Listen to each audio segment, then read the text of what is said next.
Okay, Assalamualaikum. Hari ini sambung untuk ketah 2, garis dan sata dalam 3 dimensi. Okey, kat sini dalam ketah 1 minggu lepas dah buat untuk sudut sahaja kan. So awak akan tentukan sudut apa yang berada antara garis dan sata. Kali ini kita tentukan sudut dan kita kena hitung kira berapa darjah sudut tersebut. Okey, sama soalan dia macam yang soalan A ni sama macam ketah 1 yang awak buat minggu lepas. Nanti dekat soalan B tu yang baru kita akan kira lah. Kira sudut tu kita akan guna pastikan dapat sudut 90 darjah, segitiga sudut tegak. Kemudian baru kita kira sudut guna trigonometri. Sin ke, cos ke, tan. Okey, tengok pada soalan pertama ni. Okey, dia rajah ni dia menunjukkan prisma tegak, tapak segi 4 tepat ABCD. Segitiga bersudut tegak FAB adalah kerata rentas seragam. Okey, ni titik tengah lah. Cikgu ringkaskan. Ni titik tengah. Dia cakap N dengan M tu adalah titik tengah. Ni dengan ni titik tengah. Ni 8 cm, maksudnya 4 cm, ni pun 4 cm. Okey, kita kena buat dia punya nama sudut dulu. Sudut antara MNC dengan EDC. MNC dengan EDC. Okey, tengok kat sini apa huruf yang sama. MNC dengan EDC apa huruf yang sama? Buatlah 3 ni. Huruf yang sama dia adalah huruf C kan? Okey, C, awak cancel C. Okey, antara M dengan N, mana yang dekat dengan C? Tengok kat sini. Mana M dengan N? M dengan N, mana yang dekat dengan C? Dia tengok yang satu satah lah, iaitu N. Okey, yang kat sini akan dapat N. N akan duduk kat depan. Okey, M kita akan reject lah. Lepas tu N dekat dengan E ke dekat dengan ED? Ni N ni dekat dengan E ke dekat dengan D? N dekat dengan E ataupun D. So kita akan pilih apa? Kita akan pilih D. Okey, so dapatlah NCD. NCD ni okey, kita akan dapat bila awak dah dapat ni, ini dah jawab lah soalan yang pertama ni. Cuma awak cantikkan sikit lah. Nanti jawapan dia adalah bersamaan dengan sudut NCD. Terbalik pun tak apa. DCN pun boleh. NCD pun boleh. Okey, sekarang kita nak hitung sudut tu. Berapa darjah. Okey, lepas awak buat ni, awak tengok balik NCD. NCD kan. Lukis balik rajah ni. Kalau boleh lukis rajah ni, yang senang awak nak dapatkan dia punya panjang dia. Kalau cikgu lukis macam ni, boleh je awak nak lukis apa-apa segi pun tak apa. Tapi kalau macam ni kan nampak bentuk dia macam ni kan. So awak just jadikan dia dalam 2 dimensi, dia jadi macam ni.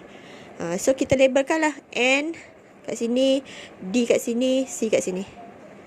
So macam tu lah. Macam tu nampak. Okey, lepas tu pastikan dapat 2 sisi yang dah ada. Kita labelkan panjang sisi yang ada. Sebab tadi N ni kita kata titik tengah. So N dengan D tu panjang dia adalah 4. Okey, lepas tu DC panjang dia berapa? Ni DC panjang dia 6. So letak 6. Sudut mana kita nak? Ni kan C kat tengah-tengah. So sudut kat sini. Yang kita nak adalah sudut di sini. Okey, kat sini ingat balik yang kaedah untuk trigonometri. Mana opposite, mana adjacent, mana dengan hypotenuse. Opposite tu yang bertentangan. Ni sudut bertentangan dia O yang ni. Ini bersebelahan dengan D. Ni adalah adjacent. Adjacent tu bersebelahan. Ini adalah hypotenuse. Sekarang maklumat yang ada adalah opposite dengan adjacent. Okay, kita guna SOHCAHTOA. Sin akan guna O dengan H.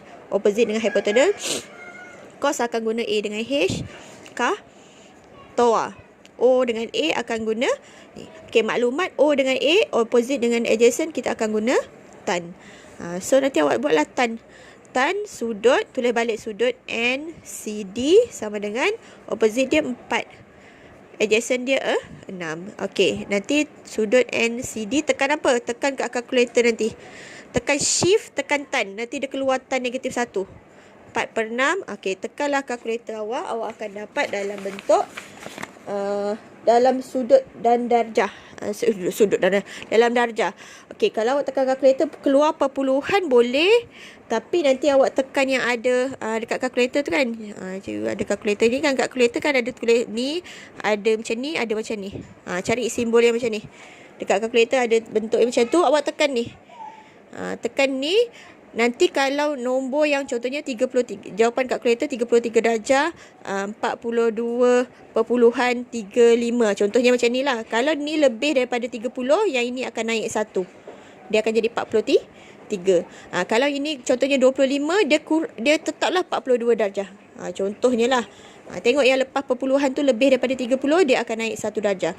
Tapi boleh je jawapan awak dalam perpuluhan, 33 perpuluhan berapa. Kalau nak tukarkan darjah dengan minit, tekan yang benda ni. Sebab kalkulator cikgu tak ada, cikgu buat macam ni lah. Okey, 33 darjah berapa minit. Ni berapa minit ni, tukar darjah dan minit. Kalau nak perpuluhan pun boleh, tapi ambil 2 tempat perpuluhan. Kalau 2 tempat perpuluhan, kalau darjah ambil 2 ni, kalau dia lebih daripada 30, dia naik 1. Okey, faham?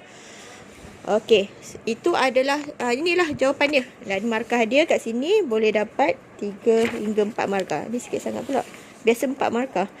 Okey, seterusnya kita tengok contoh yang lain. Macam ni. Okey, ni antara tadi kan perasan tak dia satah dengan satah. Yang ini garis dengan satah. Nampak dia bagi tahu kat sini ni garis dengan satah. Garis US dengan PQRS. So labelkan US dengan PQRS. Apa huruf yang sama? Buat 3 ni. Apa huruf yang sama? Huruf dia adalah S. So S kita dah cancel, S duduk tengah. Okey, lepas tu yang ini memang confirm kat depan U. Kalau garis dia senang lah, dia ada 2 je garisan. So satu tu memang dah confirm kat depan. U dekat dengan P ke Q ke R? U dekat dengan apa? U dekat dengan P ke Q ke R? U dekat dengan P. So jawapan dia adalah U S P ataupun terbalik PSU pun tak apa. So jawapan dia adalah sudut USP boleh, PSU pun boleh. Okey, lepas kita buat macam ni, kita tengok balik. USP dapat tak 90 darjah? Nampak ni, nampak ada sudut 90 darjah kat sini kan? Okey, kita lukislah balik. Lukis balik macam tu. Ni kat sini P. Ikut darjah. Yang macam ni dia dah senang lah. Kita tukar dia jadi 2 dimensi pun dia jadi senang. Okey, kat mana sudut yang tengah-tengah dia? Sudut S. Okey, barulah kita nak tengok balik dia punya panjang dia. PU dah ada. PU 4. Okey, lagi yang kat sini, ini dengan ni sama. PS 8. So lah, 8. Okey, tengok kat sini.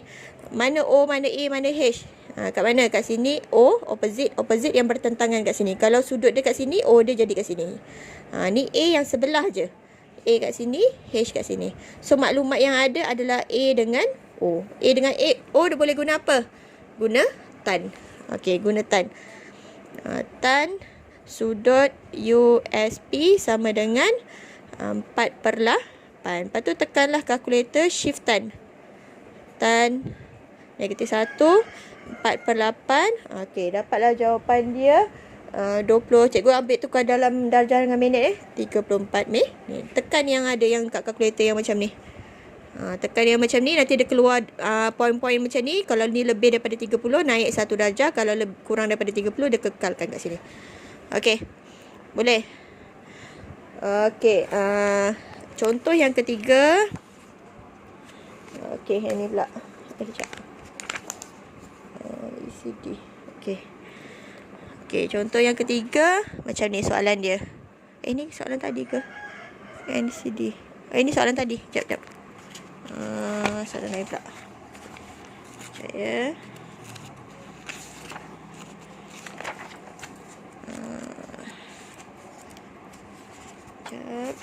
Okey, kita tengok ni soalan ini pula. Ni pun, ini adalah garis dengan satah.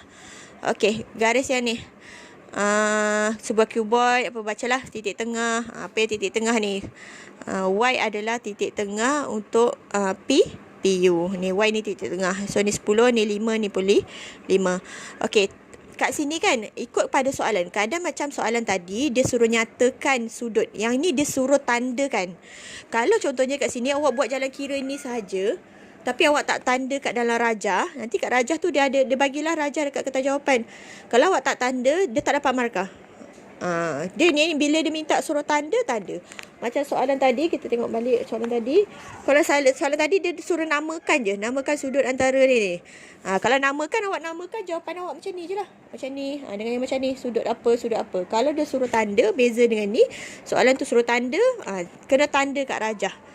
Okey, dia suruh tanda kat sini. Antara YQ dengan YQ dengan tapak PQRS.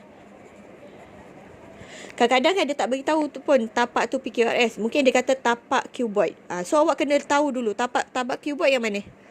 Kalau dia kata tapak mencancang yang mana? Tapak yang ni. Tapi biasa tapak lah, tapak cuboid. So PQRS. So siapa yang huruf yang sama? Kat sini huruf yang sama adalah Q. Depan dia adalah Y. Y dekat dengan P ke R ke S? Y dekat dengan P ke R ke S? Okey, tengok kat gambar. Dia dekat dengan apa? Y. Y dekat dengan P, R ataupun S. Mestilah dekat dengan P. Kalau ni menyeberang sana jauh, ni jauh. So, dia dekat dengan P. So, jawapannya YQP. YQP. So, kat sini dia minta tanda. Awak kena tanda lah. Tanda macam ni. Tandakan. So, gambar tu dah ada kan? Kita lukis je balik. Tukar jadi 2 dimensi macam ni. Ni Y, ni P, ini Q. Sudut dia dekat sini. Okey, kat sini tadi berapa cm? Sebab separuh dia 5. Yang ini berapa cm? Dia tu 7. Okey, kita tandakanlah mana O, mana A, mana H. Macam tadi, kebanyakannya banyak guna tan je. Tapi tak semestinya tahu. Kalau ada hypotenuse, mungkin akan boleh guna sin ataupun cos. Okey, ni O, ni A. So, guna tan. Sudut YQP sama dengan 5/7. Macam tadi, YQP shift tan. 5/7 adalah dapat jawapan dia 35 darjah 32 minit. Boleh tekan kalkulator lah. Okey, ni semua adalah soalan past year 2000 berapa tadi tak check. 2012, 2013, 2014. Mungkinlah macam tu. Okey, itu sahaja contoh-contoh. Nanti cuba buat dalam buku yang latihan cikgu bagi tu. Buat ikut ketetapan masa. Jangan cikgu suruh hantar hari ni, hantarnya minggu depan. Tak nak. Ikutlah. Okey, terima kasih.